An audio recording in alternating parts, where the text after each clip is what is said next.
In my last video, I discussed 4 elements of compelling storytelling that are missing from the Bible.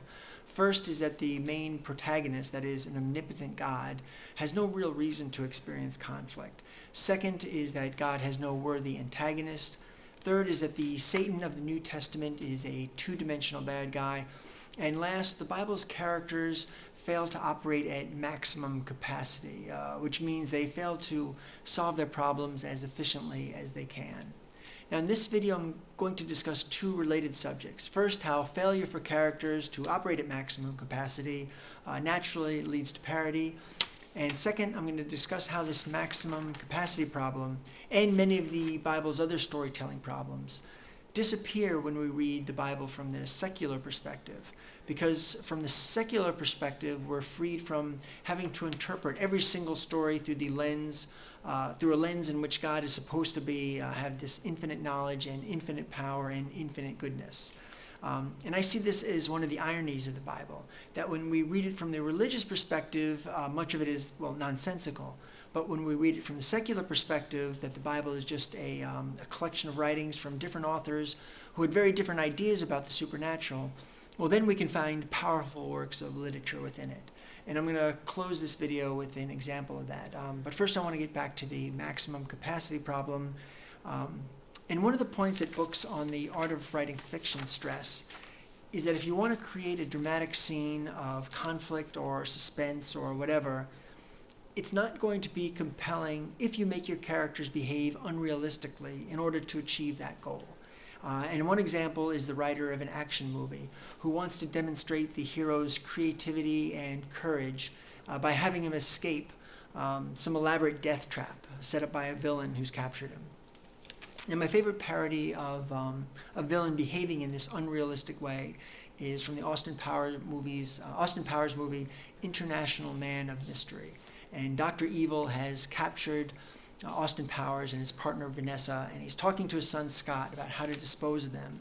And Scott says, well, why don't you just shoot them? And Dr. Evil says, I have an even better idea. I'm going to place them in an easily escapable situation involving an overly elaborate and exotic death. All right, so he sets Austin Powers and Vanessa on a platform that's descending into a tank of mutated, man-eating, ill-tempered sea bass. And then Dr. Evil says, all right, guard, begin the unnecessarily slow dipping mechanism. Now, close the tank. And then Scott says, wait, aren't you going to even watch them? They could get away. And Dr. Evil replies, oh, no, I'm just going to leave them and not actually witness them dying. I'm just going to assume it all went to plan. What? And Scott says, well, I have a gun in my room. Give me 5 minutes to get it. Boom, I'll blow their brains out. And Dr. Evil replies, Scott, you just don't get it, do you? You don't. I'll give just one more example of a parody of writers' attempts at creating drama and suspense at the expense of realistic behavior. And this is from Eddie Murphy's 1983 Delirious routine. I was watching Poltergeist last month. I got a question. Why don't white people just leave the house when there's a ghost in the house? Very simple. It's a ghost in the house, get the fuck out. In the Amityville Horror, the ghost told them to get out the house. White people stayed in there. Now that's a hint and a half for your ass. I would have been in the house and said, oh, baby, this is beautiful. We got a chandelier hanging up here, kids outside playing. It's a beautiful neighborhood. We ain't got nothing to wear. I really love them. This is really nice. Get out. Too bad we can't stay, baby. Just as it's a parody when people are confronted with genuine evidence that their house is really haunted, but don't use their capacity to leave. And just like it's a setup for parody when a villain doesn't use his or her ability to just shoot the captured hero, it's also a setup for parody when the character of Jesus doesn't solve obstacles using maximum capacity. At least not when we look at things from the mainstream Christian perspective that Jesus is God made flesh. Now, we could certainly argue with that interpretation, but that's a subject that goes beyond the scope of this particular video. I think it's just sufficient to say that roughly ever since the Council of Nicaea in the year 325, the mainstream Christian interpretation is that Jesus is God, and that means also that Jesus has omniscience and omnipotence to draw upon. And because Jesus has this alleged power at his disposal, it leads to the question of why Jesus doesn't use them when he's experiencing any sort of conflict here on earth. And this gives Jesus something in common with those white people who are victimized by ghosts in the Amityville house, but they won't use their capacity to leave.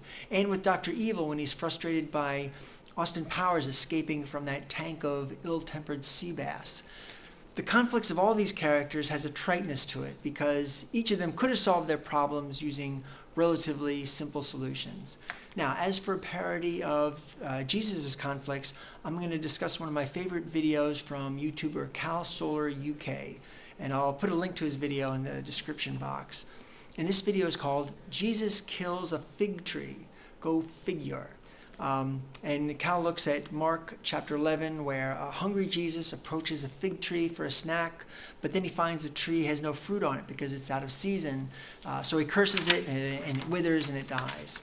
So now I'm going to give an abbreviated and very poorly performed version of Cal's reenaction of this scene. So Jesus is walking down the road, and in the distance he sees a tree. He says, "What? That's a bloody fig tree, that is. I like figs. I'm going to go get me some." So Jesus goes up to the tree, and then he can't believe it. There's no figs on the tree. He says, "What? What kind of a bloody fig tree is this?" One of the disciples approaches him and says, "I think, Master, you'll find that this is a out-of-season fig tree." Out of what?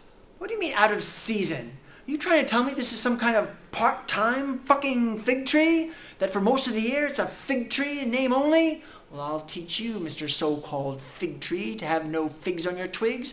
From this point forward ye shall have no figs on your twigs. Zap! So there. So the next day the disciple comes up and says, Master, that tree you cursed yesterday, it's dead." "Well, of course it's dead. I cursed it. Look, you've seen me turn water into wine, walk on water, raise the dead. When are you fuckers going to stop being so bloody surprised every time I do a goddamn miracle? Or anti-miracle in this case." "Oh, yes, Master, I'm sorry about that. But I do have to ask one question. Why didn't you just use your magical powers to put some figs on the tree instead of cursing it?" Well, now, look, you have heard the expression that the Lord moves in mysterious ways. Well, he and me were more or less the same, so I move in mysterious ways too. Move in some pretty fucking stupid ways too, according to that. Just one more example from Cal on the subject of Jesus and maximum capacity. But this time I'll spare you my bad impression and let Cal speak for himself. That. Now, I know there are some people who are going to watch this and they're going to say, now hang on. What if this Jesus character is who he said he was? Now, then he really suffered for you, big time. How do you know he suffered? He's the Son of God. He didn't need to suffer. Who's to say that he didn't just switch off the pain receptors and just act the rest? You know, whack, ooh, ow, ooh, that smarts, something like this. Could have done that. There's no reason why not to. Why suffer when you don't have to? The world's greatest actor. He could do whatever he wants. But again, the storytelling problem of Jesus not operating at maximum capacity is really only a flaw if we accept that mainstream Christian interpretation that Jesus is God. And then you combine that with passages like Revelation 19 verse 6, which says that God is omnipotent. And then you take that characteristic of omnipotence and try to apply it to every passage in the Bible. But if, on the other hand, we read the Bible from the secular perspective that it's an ad hoc collection of stories from a wide variety of human sources, and that its myths and legends and morality tales were often influenced by stories from the Sumerians and the Egyptians and Zoroastrians and the Babylonians and the Greeks, well, then we can see that much of the Bible was based on stories about gods that were not all-knowing and not all powerful and not all good. So, from that perspective, I find that at least some of the Bible stories can be very compelling. And I'll use the book of Job as an example. Or to be more specific, I see two separate stories within that one book of Job. And one of those two stories is great literature. To be continued in part 2.